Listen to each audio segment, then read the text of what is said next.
Tudo bem com vocês? Então hoje a gente vai conversar um pouquinho sem spoilers sobre o livro Venom Protetor Letal, publicado pela editora Novo Século. Então, pessoal, né, finalmente eu li Venom Protetor Letal. Esse livro, pessoal, desde o lançamento dele que eu fiquei assim louco para conhecer, né, como seria ali toda a questão ali do Venom, né, qual a aventura dele como vilão e como tudo pode ocasionar. Mas superou ali todas as minhas expectativas, porque é um livro onde trata uma visão diferente do Venom, né? Esse livro aqui, ele é adaptado na série de quadrinhos que tem na Marvel, que foi uma série de quadrinhos bem antiga, então eles adaptaram. Eu não li os quadrinhos, é tanto que as resenhas que vai sair, né, dessa série, então tem vários livros, tanto do Homem de Ferro, como alguns do Homem-Aranha, tanto que o outro que eu tô lendo é o Homem-Aranha Entre Trovões também. Mas eu queria ler também o Eternamente Jovem, vou deixar as capinhas passando aqui. Mas eu gostei muito da premissa, pelo que eu percebi, é bem fiel de fato, né? Acho que as únicas diferenças aqui é porque o autor, né, que adaptou o quadrinho para o livro, ele tem ali uma certa responsabilidade de detalhar um pouco mais as imagens, então, os detalhes, o psicológico do Venom, como ele solta teia, como ele pula, como ele, né, ele bate, então você vai ter aqui esses detalhes mais específicos que no quadrinho você de fato só observa toda a cena, visualizar mais fácil, né, imaginar mais fácil, então para mim foi uma leitura bem legal, foi uma leitura rápida, bem dinâmica, então muitos diálogos que vão sendo alternados assim entre os personagens, sabe? Tem muitas cenas de ação, então ação e muita coisa para você montar e tentar entender toda a situação que vai acontecer aqui. Mas para mim eu acho que foi um livro ali que me trouxe toda aquela nostalgia, sabe, do universo do Homem-Aranha. Eu gosto muito de Homem-Aranha. A vontade de ler esse livro foi após assistir o filme Venom e Homem-Aranha Sem Volta para Casa. Quando eu assisti esses filmes semana passada, eu fiquei com uma vontade de ler alguma coisa também sobre esse universo. Então, acabei lendo Venom, que no momento do vídeo tá disponível lá no Kindle Unlimited. Eu peguei tanto ele como Eternamente Jovem lá no Kindle. Comentar um pouquinho sobre o que acontece, né, em Venom Protetor. A gente vai entender que existe meio que um pacto, né, um acordo ali entre o Venom e o Homem-Aranha, onde a gente percebe que o Venom, ele é um grande vilão, ele sempre quis matar o Homem-Aranha, então a gente sabe que ele é meio que formato ali do ódio e da vingança, né? E aqui a gente tem um pacto entre eles e o Venom ele decide voltar para São Francisco, é sua cidade natal, e lá ele vai ter uma nova experiência, né? Ele vai ter um novo, podemos dizer assim, um novo vislumbre, né, de uma nova vida, já que ele morava lá em Nova York junto com o Peter, né, que no caso seria ali o Homem-Aranha. E nessa vinda a São Francisco, a gente percebe que ele meio que está agora defendendo as pessoas. Então, no começo do livro, a gente percebe que tem uma mulher em perigo, ele vai tentar ajudá-la de uma certa forma. E ele acaba ajudando essa mulher. Não sei se ele morre ou se ele é detido, mas ele consegue de fato ajudar essa mulher. E a foto do Venom fica por toda ali, a cidade ficando ali numa página de notícias, né, onde mostra a verdadeira face, né, e tudo mais. E o Homem-Aranha, né, ele tem essa missão, podemos dizer, de ir a São Francisco, então ele fica alguns dias fora, né, ele até comunica, né, a Mary Jane e a Tia May que ele vai para São Francisco em busca do Venom, então ele larga lá e vai para São Francisco. Aí quando ele chega lá, o Homem-Aranha ele vai procurando onde o Venom pode estar. Então a gente tem esses capítulos que mostra a trajetória do Homem-Aranha em busca do Venom, né, do Ed Brock. E a gente tem essa versão, né, os capítulos que tratam sobre o Venom nessa nova adaptação. Então a gente percebe que ele está sendo um personagem bondoso, ele está ali protegendo as pessoas e também nessas ações, né, ele está indo num parque ali específico, ele percebe que tem alguns caras, né, batendo ou maltratando um morador de rua e o Venom ali acaba ajudando esse morador. Acaba mostrando também de fato um tipo de túnel e quando o Venom ele entra nesse túnel, ele vai perceber que tem um tipo de cidade subterrânea e essa cidade ela foi deixada, esquecida pelas pessoas, né? Após um terremoto que aconteceu, então a cidade ela foi engolida e uma nova cidade foi construída em cima dela. E a gente percebe que esse morador de rua, né, ele meio que encontrou essa cidade perdida e ele habita com outras pessoas que também moram na rua. Então eles denominam essa cidade também como um santuário.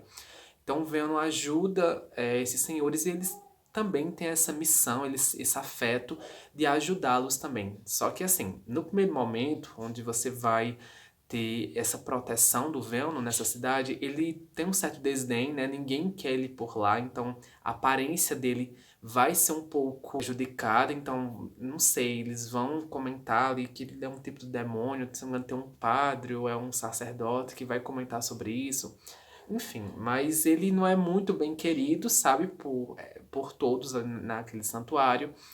Mas ele decide, de fato, ali pelo menos ter o seu apoio. Umas amizades também, que é bem interessante, que eu gostei bastante da cena final do livro, né? Que ele vai encontrar essas amizades. Então, assim, foi, de fato, essa construção, de fato, né? Que o monstro, de fato, não é o Venom, mas pessoas que vão fazer mal para ele. Longe desse livro, eles são personagens que têm um certo fator vingativo. Então, de um lado, a gente tem um cara que ele quer ali demolir ou quer destruir aquela cidade, né, aquele santuário, porque lá tem um tipo de segredo, né, um tipo de riqueza que também foi esquecida, que foi encontradas serão ali doadas para o governo dos Estados Unidos, ou como o próprio livro diz, né, algumas pessoas podem ali ter propriedade. Então até os moradores de Nova York ou de São Francisco, quer dizer, eles podem ali de fato até pegar. Então esses vilões, no caso, esse primeiro vilão, porque são dois, ele vai de fato ter esse ponto também. E a gente tem essa outra questão de ser também aqueles vilões que são mais voltados em dominar o mundo, então tem todo um fator criativo ali, assim, de criar soldados poderosos, entendeu? Então você vai ter essa questão também de ter o Venom, a simbiose, para pegar a sua semente e criar novas simbioses. Então a gente vai considerar eles como filhos do Venom, né? Como também aconteceu, né? A origem do Carnificina, então ele quer repetir essa mesma experiência. Esse segundo personagem que ele quer ali um fator mais vingativo. Então você vai perceber aqui neste livro que o Venom acaba matando o filho dele e ele quer vingança por causa do Venom. Então você vai ter esses personagens bastante estratégicos em cada, sabe, em cada moldagem. Então eles são bem preparados por Venom, então eles têm armaduras específicas de proteção, eles têm canhões ali que disparam a kryptonita do Venom, que eu chamo, né, que é o som. Então eles têm, sabe, instrumentos perfeitos para deter o Venom e deixá-lo fraco, podemos dizer. E você vai ter essa construção desses personagens, né, tentando levar o Venom para um tipo de base que fica ali no deserto da Califórnia, podemos dizer. E essa base científica, né, governamental, escondida no deserto, né, da Califórnia, é onde eles pretendem aprisionar o Venom, coletar ali o material específico para ali criar essas novas simbioses que são criadas. Em um certo ponto, o Homem-Aranha também está procurando, então, de certa maneira, a gente percebe que ele está sendo bem inteligente na forma que ele está avançando no progresso de achar o Venom, né? Então, ele vai ali atrás do passado do Ed, então ele vai procurar o pai do Ed Brock. E aqui também nesse livro a gente vai ter toda a construção do passado do Ed, que é um passado bem triste. A gente percebe que o pai dele mora em uma grande mansão.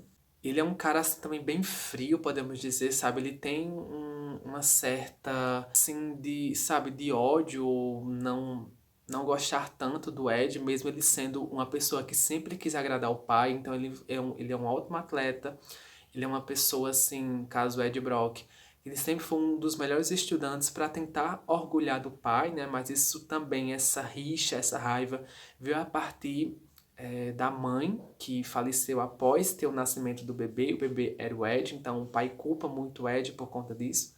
Então a gente vai ter essas pequenas transformações na história até a gente de fato chegar no final, né? Então eu tô cortando o vídeo para não ter muitos spoilers nesse vídeo.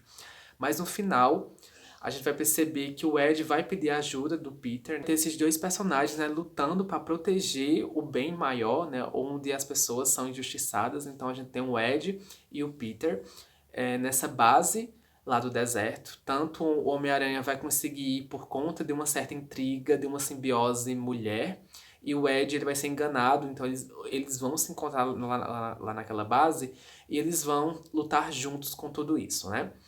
E entre essas transformações, o final, ele é um final bem ok, assim, você percebe que cada um deles vão compõe a sua vida e é um final que pode ali acontecer uma continuação. Obviamente, como é adaptado no primeiro volume da série do Venom, né, com certeza na HQ tem muitas outras aventuras. Esse livro tem mais de 300 páginas, então é uma premissa ali que vai, sabe, vai sendo construída aos poucos, não te dá muitas pistas do que pode acontecer, só toda a explicação, né, tanto da vingança, como dos vilões, como da simbiose em si. Então a gente não vai ter aqui muita construção sobre o depois, sabe? Mas a gente sabe mais ou menos, por teoria, que o Venom continua protegendo a cidade, né? Por isso ele se denomina, né, o protetor letal, porque ele vai ajudar aquela cidade, aquele santuário, que depois visualizei ele como um grande herói, né, por ter a questão da defesa com eles, então eles percebem que o Venom não é esse demônio, esse monstro, de fato ele é uma pessoa que é um herói, né, ou nesse caso um anti-herói, que ele é um grande vilão também nos filmes, mas na história é uma nova visão sobre o Venom. E o Homem-Aranha ele volta, né, para Nova York de novo para ficar ali com a Mary Jane. Então a gente percebe que o Venom teve um grande desenvolvimento, tanto nessa mudança, essa transição de vilão para herói. Então até o Homem-Aranha percebe isso, né, quando ele começa a perceber o Venom sendo esse defensor das pessoas mais necessitadas, entendeu? Então, o São Francisco aí vai ganhar um novo herói. Então, a gente pode ali ter essas novas aventuras com outros vilões que o Venom vai ali deter. Mas eu gostei bastante desse livro, me lembrou a estética do Venom e toda essa trama, assim, me lembrou um pouco Homem-Aranha Ação Sem Limites, sabe? Onde ele coloca muitas referências também aos desenhos também da Marvel e também, só pelo fato da Mary Jane comentar, tipo, Valhar Trigão, assim, me lembrou muito o Homem-Aranha do Tobey Maguire, né? Em Homem-Aranha 3. A Mary Jane, ela, aqui nesse livro, ela demonstra muito essa Mary Jane do Tobey Maguire, sabe? Eu também sou muito fã do Tobey. Eu gosto do Tom Holland, também gosto do Andrew Garfield, mas o Tobey Maguire, o pessoal que manda no meu coração, sabe? Em versão do Homem-Aranha. Então eu gostei muito de imaginar o Peter como na primeira versão clássica nesse conto aqui. Então o Venom, ele é mais musculoso, sabe? A simbiose dele é uma simbiose mais voltada assim, como é que eu posso dizer? Ela é mais ativa, sabe? Ela tem mais uma versão mais moderna do filme Venom, sabe? Eu consigo imaginar perfeitamente aquele homem do ator, né, sendo aqui, elaborado aqui nesse texto, diferente do Venom do Tobey Maguire, sabe? Que ele é um Venom não tão, sabe, modulado assim. Mas eu gostei da trama. A minha próxima aventura vai ser Homem-Aranha e Trovões, então em breve vai ter resenha também aqui no canal. E se você quiser aí me presentear com alguns livros dessa série, eu vou deixar meu endereço aqui embaixo, tá? Eu vou ficar muito feliz se você conseguir mandar os livros físicos para eu conseguir ler e trazer resenha aqui pro canal, que eu acho bem interessante a gente combinar e conversar um pouco sobre essas novas visões do Homem-Aranha, enfim, que eu adoro. Então, pessoal, é isso. Espero que vocês gostem da resenha. Eu aguardo vocês nas próximas e até o próximo vídeo.